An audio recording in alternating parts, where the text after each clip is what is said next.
Esta sala no estaba mal, pero tampoco transmitía nada. Hoy te muestro cómo la transformamos en un espacio moderno, elegante y mucho más armonioso. Comencemos.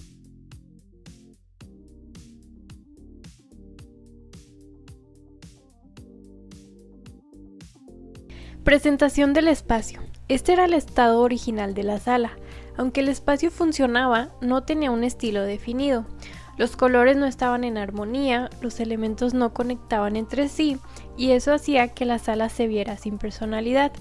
Además, al ser un espacio pequeño, la falta de coherencia visual hacía que se sintiera aún más reducido. El objetivo de esta transformación fue lograr un cambio radical, creando una sala moderna, elegante y sobre todo armoniosa. También buscábamos ampliar visualmente el espacio y hacerlo más agradable para disfrutar y relajarse. Concepto de diseño.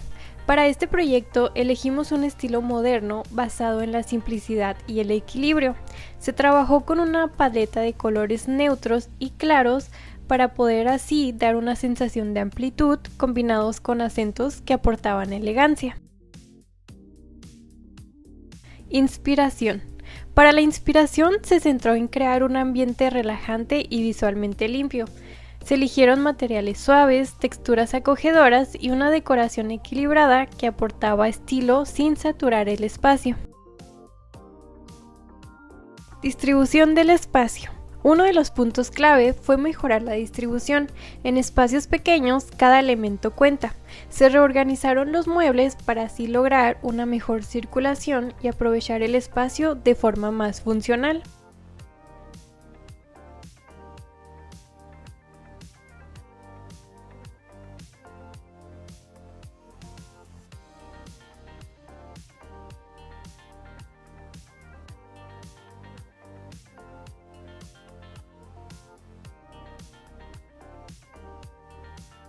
Selección de muebles y decoración. Se eligieron muebles de líneas simples y proporciones adecuadas al espacio. La decoración se mantuvo en armonía, cuidando que todos los elementos compartieran una misma paleta de colores.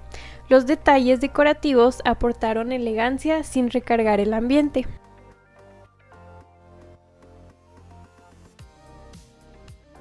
Transformación del espacio. A medida que se integraron los nuevos elementos, la sala comenzó a cambiar completamente. La armonía en los colores y la nueva distribución lograron que el espacio se sintiera más amplio y ordenado. Resultado final. Y este es el resultado final, una sala pequeña pero visualmente más amplia, moderna, elegante y perfecta para disfrutar del día a día.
¿Te gustó más el antes o el después? Cuéntame qué espacio más te gustaría transformar. Gracias por ver este video, no olvides dejar tu comentario y tu like.